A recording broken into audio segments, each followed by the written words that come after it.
See, you thought you were getting extra time. I'm the one getting extra time. You buy it time. That is that. You know what? That's a slick move.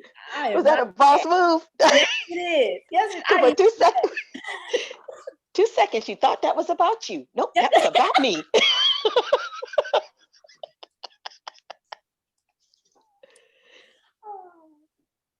Okay, so we have Janine is on, and she's looked like she had to move, yeah, to move to her phone to get it together. Yes, I did. Woo, Lord, I was, Hello. yes, yes, All yes, that work I did to do the background, I said, forget it. yeah, yes. Okay, Yes. I'm sitting so, over the Awesome. corner behind the bookcase. I'm like, okay, well, let's go by the bookcase. This oh, is yeah, and I see, fabulous. I see your Sacred Woman book on the left hand side, Queen of Fua. Yeah, I was looking for your book. I'm like, I ain't got time. Okay. It's there. I see it right there. Every Woman Needs a Wife. That big pink book right there in the middle. I see it. Oh, yeah. Yep. Trust me, we know our stuff. Trust me. Trust me. And you know, So I'm that was gonna. my first book that I got. That's how I fell in love with you. Oh, but I That's fell in love with you and your energy. That's why I put you with Florenza, because you guys, you enjoy. You guys have that energy that is just like, man, putting them two on the screen yesterday was like amazing. So I said, I've got to put her with Janine, because Janine, you guys both have this amazing spiritual energy. And I was like, those two belong together. So I'm going to turn it over to Florenza to introduce you. Yes. Yes. Well, it is my great honor to host Miss Janine Ingram, who is a life coach, author of Born to Be Rich, radio personality, vision board facilitator, who is the founder of the Love Journey Incorporated. She hosts a daily inspiration call that brings people from all walks of life to motivate, elevate, and educate, as well as provide a platform for healing and encouragement. And we are going to share where you're able to find her on her website a little bit later. And Miss Janine, I tell you, we have so much in common. As I was reading your bio, I almost felt like I was reading mine. But before we even talk about Born to Be Rich, I stumbled upon, while I was doing my research, this little thing called the Vagina Workshop. Can we start with that? oh my God. Let me tell you, it was because of Lisa that I found this workshop. I was in New York, and Lisa had brought me to New York, and I was there by myself early, right? And I walk Uh-huh. into the sex museum, and I Yeah, saw yes. this advertisement for the Vagina Workshop. I'm like, Uh-huh. oh, I'm gonna go since I got some time, right? So I end up going to a Vagina Workshop in New York, and it was the most, I can't even explain the words in terms of owning my body, owning myself, Yeah. owning my voice. It was the Yes. most exhilarating feeling I've ever had, and cleansing. In that workshop, we had to honor our vaginas. We had to honor Yes. the womb by writing to it and asking for forgiveness. Mm. And in that forgiveness, the whole room, all the women were crying, and for allowing people in our space that didn't Come deserve to on. be in our space, Yes. Yes. for not knowing that we were worthy and not Yeah. knowing that we were deserving of something better. Yeah. And in that workshop, it was just releasing in that part. And then she gave us sage, and we cleansed the area, and then we had to write a love letter to it. Oh my God. The love letter Mm. was such an amazing. People were crying. Can you imagine writing a love letter to a part of your body that you had never acknowledged? Even though I had been married for back then, I was married maybe 20 years, Hmm. 3 children, and had never had that experience, and never even really um, had a relationship with my vagina. So Right. that was it was just one of the most powerful experiences that I had to say that I had to developing the woman I am today. That was powerful. Thank you Wow. for reminding me that. Yes. It's about, as writers, I have found, because I'm new to the writing scene, the more empowered we are, especially as Black women, the more powerful our voices, no Mhm. matter how we use them. And I believe that we've always had a relationship with our vaginas, just an incorrect and unhealthy and imbalance in the relationship. So thank you for sharing what it's like to have that powerful relationship. And I had written down, I've written it as some men treat the vagina like an automatic water dispenser rather than the deep well worth priming. But after listening to you, I want to switch that. We treat it Right. sometimes like it's an automatic water dispenser rather than that deep well. Well, think about it. When we think about how we're taught not to touch it. Oh, don't touch that down there. Oh, no, no, that's that down there. And we Hmm. never even given a name to it. And when men grow up, they have their first experience with themselves. Yep. And the Yep. first time somebody really experienced our vaginas is someone else experiencing it because we're taught not to touch it, look at it. You like, what is it down there? Is it a ball? What's going on down there? Or if we did check into it, we were called fast. Exactly. You're Yes. exactly right. Yes. Now, getting into you're born to be rich.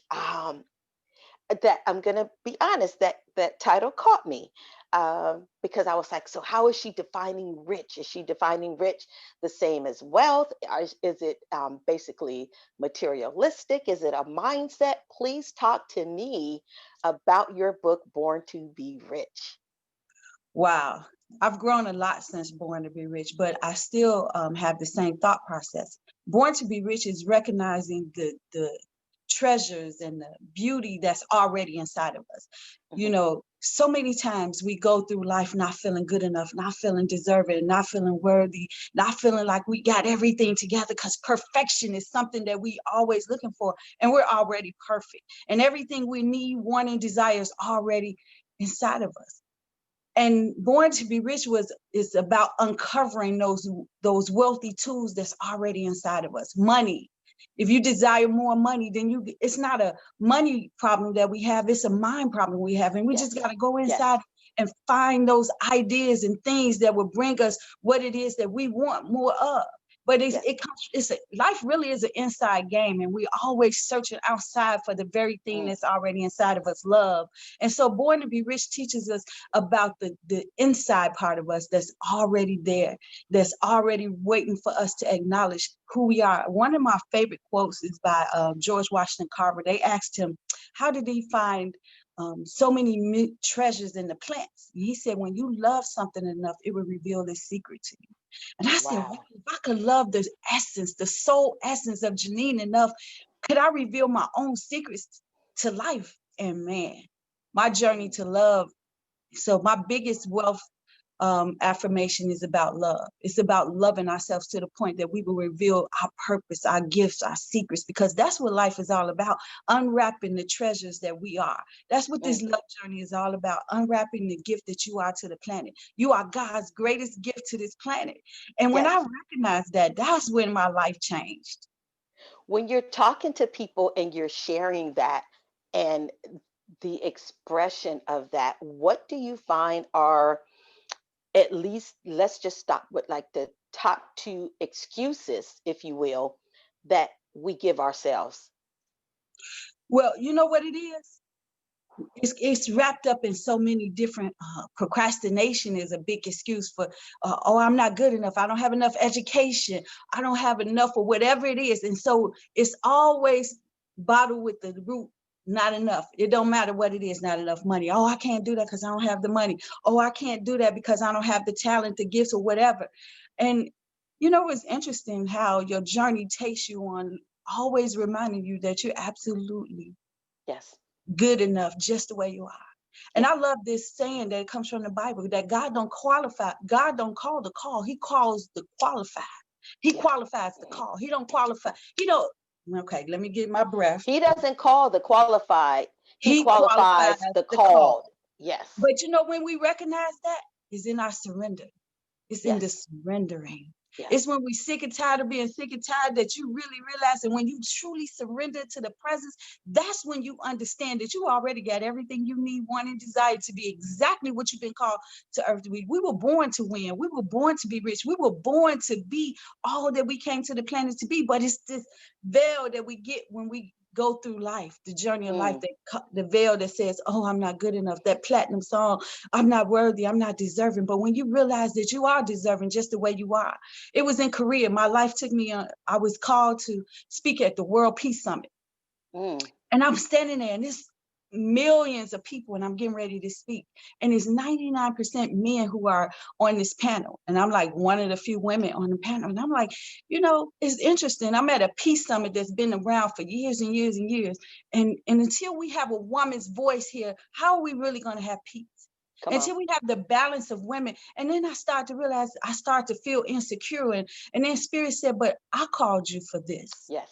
See, you Yes. were born for this day to be exactly where you are right now. I was born Hmm. to speak at Hmm. that World Peace Summit. I was born to speak and remind them that it's going to take a woman's voice to help bring us peace in this summit, Yes. in this world. It's going to take love. That's what it's going to be. And love speaks through men and women, not just a patriarchal society. So we need all of us to come together and speak. And then when I got through, I realized that I am born to do what I was called to do, and stop feeling, Janine, you got to stop feeling that you're not good enough, and that Yes. you're not Hmm. worthy enough, and that you're not this enough. You were born to be exactly what I called you to be, the I am that I am present sent you. Yes. And so Yes. now when I start to feel insecure, I start speaking to that Come on mountain now. that remind myself that I was born for this day. I was Yes. God's greatest gift, and that God was wanted to use me and show up through Janine in this particular situation. So Yes. I had to recognize that and start owning that. And so if I had to do anything different, you know what I would do is realize that it's about our belief systems. Yes. What am I Yes. believing about myself? What is the story? Because my grandmother used to tell us the story we tell is the story we live. What That's story it. was I singing to myself that I needed to Yes. change? What Yes. story And should I change? the Right. mindset about why we tell that story. And in our few minutes left, I want to do something because we did it, but I don't think we voiced it. We started exactly where we ended because this is what you said. The vagina for a woman is the place of love, if you will, of Mm-hmm. reproduction. It is the Yes. place of life. And once we, as women, and to the men who are on the panel, thank you for your support, but we just going to make this about us for just a few minutes.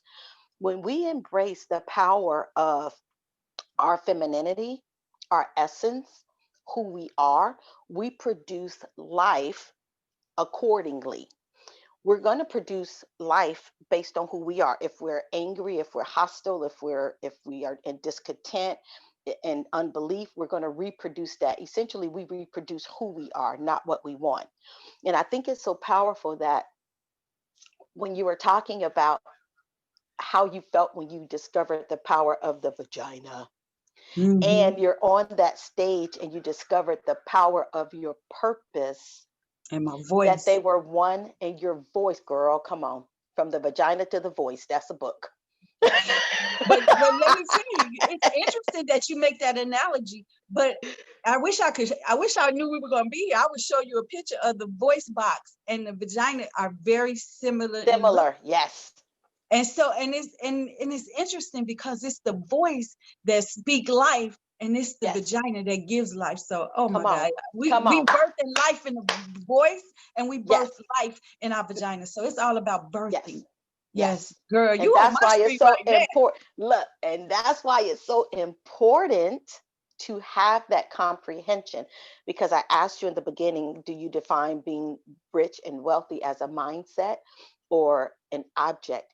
And so for those who are listening, I hope you walk away with that sense that wealth, the attraction of wealth is based on that you have within, is magnified and it's attracted by who we are inside. What's next for Miss Janine Ingram? What's coming down the pipe for you? Well, it's interesting that you said that. One of the things that I wanted to remind us, when I said that I had grown a lot since I wrote that book, it's about being it's just not the mindset, it's about in the beingness of it. And a lot of times I used to hear people say, oh, you got to be successful, you got to be love. Well, what did that really mean? And so I Yeah. started to research the word beingness, and it's in the natural nature of who you are. So Yes. the success or the wealth is in the beingness of it. So you got to get it from the mind into the minds and the cells of your body, because even though we have a brain mind, we all, our cells have mind. That's And right. so we got to recreate the cells in our body to wreak out what it is that we want it to be, whether it's love, whether it's prosperity, whatever. So it's also in the beingness of it. Yes. So I just want to expand and give that a little bit. But what's next is interesting. Since we're on the vagina, I just finished a lot of my book, Art of the Sexual Magic. Lisa Ooh, and I have been working I on it. felt that coming. I felt that. I knew you did. I knew you did. The Art of Sexual Magic. And it has a lot of gems in there about the feminine energy, a lot of powerful energy about manifesting, using your sexual energy to manifest, but also to manifest and heal our own selves and our bodies, and in the way that we want to recreate our lives to show up the way we want to show up on the planet. Yes. Do you see yourself possibly in the future rewriting um, your Born to Be Rich book to incorporate what you know now? Oh, definitely. I see myself rewriting. I see it with a new cover. I see it being more profound, because then that's what I understood, that it was a mindset. But what Yes. I understand now is in the beingness, and understanding how to manifest differently, and allow. See, in the feminine energy, you allow more things. You surrender your presence and allow the presence of the Most High God, however we look at it, to come through you, opposed Yes. to how we learned in a more patriarchal way is you got to hustle, you got to make it Yeah. happen. Yeah. But when you understand your feminine energy, you know how to just Let allow it things happen. to let it happen, allow it to Yes. happen, and allow the presence to work through you. And so you're Yes. not making it happen, because what you're doing is letting go and surrendering to the Yes. power that is. You're getting out the way and giving permission to the Most High to use you in the way that it came to the planet as you, to move Yes. through. I'm going to tell you the one thing that God did for me as we're closing with this part of it. I was looking at one of my neighbor's tree, and an acorn fell from it. And God asked me, He said, "What's required of that acorn to be what it's intended to be?" He said, "Does it have to go to a store and buy a trunk? Does it Mm, have to go and buy leaves? Is it required that it go and buy roots?" And it was just this profound realization that within Florenza is everything that is required for me to be what I was intended to be. And the only hindrance to that is me. And yes. oftentimes we blame circumstances and situations and our lifestyle and who we were born to. And when we look back on it, we realize that all of those hardships are in essence tools to allow us to be what we were supposed to be. But because we were told not to touch it, don't look at it, don't examine it, don't look under your skirt, if you will, then we became powerless to utilize those things as tools. And when we look at us as Black women and all that we've had to endure, if we only look at it as being a survival, then we treat it as a survival and we stop growing from it. But when we look at it as a tool to do what we were called to do, we become empowered. Yes. Well, I look forward to your new book. Tell the audience where they are able to follow you and catch up with you. So just want to say, and I have another book too, Oh, come on. We got a few minutes. I can do what I got to do real fast, Lisa. Life's Greatest Secret. I The power know, because we can't of talk about children's books too much after this vagina conversation. I'm just Well, saying. where you think the children come from? I know. Lisa know better than anybody. Yeah, we can't very well read the alphabet book after this conversation. I'm just Oh, I saying. can give you some ABCs, honey. Go The ahead, ABCs Janine. of life. Oh, that was funny, Lisa. But you can find me. I'm on all the, IG is Janine Ingram. I also have Facebook page with Born to Be Rich, IG page Born to Be Rich, Twitter page Born to Be Rich. You can find me at Janine Ingram on all of social media, Janine Ingram. Also, you can see the Love Journey. The Love Journey is also on the Facebook page, and we also have a Twitter page, and we also have a Instagram page. And I love a lot of the things that's being posted on the Love Journey, because what happens is we post so many things about developing who you are as you are. And Yes. it is not about religion, but it's about the understanding who you are as God on the planet. And that's what I love about evolving and understanding. It's very revolutionary to understand who you are as God. Because God Yes. created each and every one of us. And God placed God's self inside of us. And when God placed us God's self inside of us, God said, go forth and be prosperous. And when God see us, God saw us as the greatest gift to the planet, and everything was created for our good. Mm-hmm. So when I started seeing that, I just wanted people to understand how to live God every day, not just on Sunday, not because you're a specific religion, but to understand who you are as you are in Yes. terms of that. Just your specific understanding of who you are, your aspect of God as you, because Yes. God placed God's self inside of you, and God saw you as good and very good. Good and very Every good. day, one of my favorite things that Reverend I said, he had a mirror by the door, and he said, God sure look good on you. He would say that every day when he walked out the door. And that's what I do. When I look in Oh, the mirror, I got my mirror by my door. I said, girl, God sure look good on you today. And so it yes. just reminds you of your God self, and that you're in control, and that you have the power to change and shift and transcend whatever's going on in the world, no matter what it Yes. is. And you can speak to a thing, even COVID, Yes. even to whatever's going on in the government. We can speak to that thing. And sometimes I Yes. think we forget, because we're so Yes. inundated with, oh, COVID-19, oh, the president. And we Yeah. forget that we have the power to recreate just with our words, just with the things that we say and see. And so I just want Yes. to remind everybody today, I'm so grateful. I'm Yeah. one grateful somebody. Even Yeah. COVID, look what COVID has done. Taught us Yes. how to recreate ourselves, rethink Yes. our box. Look at what Lisa has done with Listen. this right here. Yes. Lisa she didn't let nothing say, okay, but COVID happened, I'm going to recreate this situation, Yes. and I'm going to think outside the box, and I'm still going to make it happen.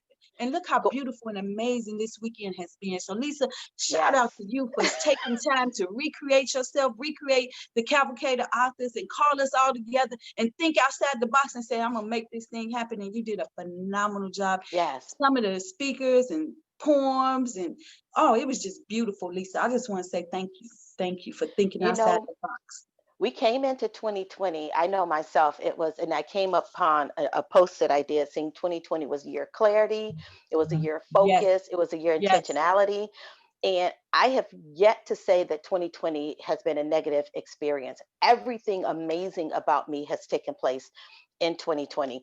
We sometimes think that we grow in sunshine, but we become powerful when we are met with obstacles.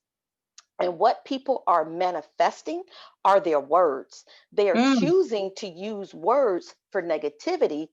When we open our mouth and speak the problem becomes magnified. When we open our mouth and we speak the principles and the promise and walk into that, then that's yes. what's magnified. What we say is, period. And so it is. What we say is, period. And So so if we it is. say 2020 is a bad year, then it's going to be your bad year. If you say it's a phenomenal year, since we ain't going to talk about churn book, when I look at 2020 and I'm looking at the people who are manifesting visions from out of nothingness because they saw any. There's a guy here who lives by a river and kept asking people if they've ever been in the river. And they were like, no, we just come to look at the river. He said, no, but have you ever been in the river? They Mm, said, no, we only come to look at the river. 3 weeks later, old boy went and bought kayaks and got a permit and a license for people to pay him $50 an hour to ride in a kayak in the same river that they only once viewed. He has already made like $600,000 in under 3 months helping people to get in a river that they once only looked at. He said when he lost his job due to COVID, he realized he had to do something insane. Well, now he's insanely wealthy because he took something and utilized it. And I believe that's what 2020 is doing for all of us, is helping us to tap in and look at what's possible and then meet the need. So yes. thank you for what you're doing as well. Oh, thank you. And thank you for such a great interview. You do. Lisa Wright, you have such a phenomenal energy. And I love every story you told. You are a great storyteller as well. Thank you so much. Lisa, thank Oh, you. Thank you, everyone. It's been such a fabulous weekend. I'm telling you, Lisa, you are awesome. Oh, hush. Lisa, you got anything in our last 2 minutes? No, I love me some Janine. She's just that spitfire ball of energy. And her new book that we just kind of worked on is, The Power of Prayer has just been like, has been amazing. It has been Mm. amazing to work on. The first book we, kind of gave birth to was a little bit interesting, but she came through like a champ. She came through like a champ. This one, the process, she was a pro. She threw that puppy at me. She had done her research. She had done it. I was like, all right, now my baby done grown up. Hercules, Hercules. I don't know if you really realize this. You are the reason. You was the first person to put me on the speaker circuit, really. You know that, right? Okay. So when I think about all the places I've been speaking at the National Negro Council of Women and the World Peace Summit and all the places, I remember being debilitatingly scared on the first cavalcade that I spoke at. I was so super afraid. My knees, I'm like, oh. And now I'm not that I don't still have some fears, but it's not the same. And so I was thinking about that this morning. My first real speaking engagement was at the Cavalcade of Authors. It was at the restaurant on King Drive here in Chicago, and Blue 47. And now when I go to different spaces, I remember couldn't sleep the night before, stomach turning. Oh my God, I was so afraid. And now I'm like, wow, look at where I've grown. And sometimes people can see in you what you can't see in yourself. Yeah, yeah. And so I just want to say thank you to the Cavalcade of Authors, you all, Lisa, and all the people who encouraged me to live in my purpose and to live the dream that the universe had for me, what God had for me. Because what I had for myself was totally different. I think about Oprah when she came out on the Essence stage and she said, family, I'm living the dream. Not because I'm special, but because I was obedient to the call. Come on. Come She on. was obedient to the call. And so when that really, she didn't say I'm living my dream. She said I'm living the dream The dream. Yes. because I was Yes. obedient to the call. And when you Yes. surrender to the call of what your life is, and I say, I know this is the direction God called me. And I know Lisa was very instrumental in being a part of my purpose. And so I just want to humbly say thank you, Lisa, from the depth of my soul. No problem. I am so honored to be who I am. And it was the Cavalcade of Authors that grew me up. Y'all grew me up. Yeah. Well, I'm gonna say this. I was scared. She put a scare in me that first time at Blue 47 was the restaurant. Cause she got up, on a spiritual Sunday. And she gets up and she starts talking and she said, do I have any house heads in the house? And that's right. And I'm like, oh Lord, I didn't put the wrong person in front of everything, but she had a point to make. It was a house song in Chicago, the house capital of the world. So that was her intro, and I'm like, ooh, Lord, what have I done? That's probably like me starting off saying, can we talk about the vagina? I know. I was like, oh Lord, it's Sunday. It's spiritual Sunday. We're not supposed to be talking about down there, but and the thing about it is, That's when the essence she of said life. she was going to do that for her magazine article, Yes. I Oh was my I was God. resistant. I was like, oh no, we can't put this in our Yes, no. we We can. talk about transformation, and I was like, Yeah. ooh, no, we can't. And she said that was the biggest Biggest. transformation in her Yes. life, was being in touch with that part of her body when she went to the sex museum, and the Yes. first thing they had them to do is undress and get in front of these mirrors and Yes. honor Yes. that part of them. See, I was part of that. Oh no, we don't have to put that. Now we're not gonna put that in my magazine. And then I had to say, you know what? I asked her to talk about transformation. Yes. That was transformation. So regardless of how I felt, Yeah. I didn't want to censor that. And it was probably, and it brought up some memories of things that had happened to me. Yeah. And she talked about when your vagina talks to you when you're not supposed to be with somebody, it Yes. shuts down, it dries up, it tells you, Yep. that's not going in here. Yep. You understand what I'm Yep. saying? Yep. She brought some knowledge to us after I got over my whatever Yeah. that is. And The misknowledge. okay, she But was that was the misknowledge due to abuse and misuse. And so what Mm. happens is we operate in misknowledge, or as my girl Missy E say, what is it? The miseducation. Who said the miseducation? Whose song is that? I I don't think know. that was Lauren Hill. Lauren. Lauren Hill. Okay. Yeah, Lauren. Yeah, her. Oof. But we have that, and I know my time is up. So listen, ladies, we're gonna continue this We got to do conversation this again. And I think we eventually. should do another whole process talking about that transformation and bringing in Yes. people, because we don't. That is a part of us that from day one they tell us, don't look down there, don't touch that. Yeah. You know, Yeah. your fingers gonna break off and all of this stuff. And you know, they make us ashamed of that. You know, Sure. and somebody put on Facebook the other day, if you would you look at your yoni, your vagina, Uh-huh. would you eat it? And I said, well, it's shaped like a taco. I mean, come on now.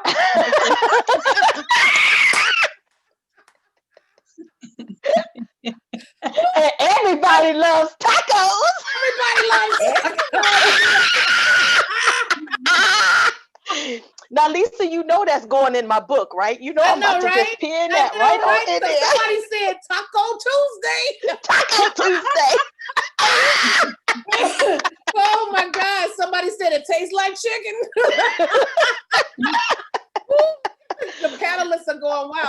But Yes. we're going to do that. I'm going to bring you all back on for something that really addresses that, because we really need to talk about that. When you said I want to see that picture. You showed me that Yes. picture of the vocal cords and the vaginal canal. And when she Yes. showed me that they were so similar, Similar. They will I have to mean, be. and your yoni, she has a voice. I mean, she Yes. talks to you. She will tell you when Yes. something's not right. Yes. And we have done so A much damage to disservice. this has been done to us before we even hit puberty. Yes. Before we even hit puberty. Okay, I'm enough. Let me get, because man, we Yes. gonna So if our vagina could talk, what would your vagina say today, y'all? girl. I would say, girl. good going, girl. We're gonna do that. We're gonna do that. So I thank you, ladies. I thank you, ladies. We got our next guest on. Oh Lord, this recording is gonna go all over the place.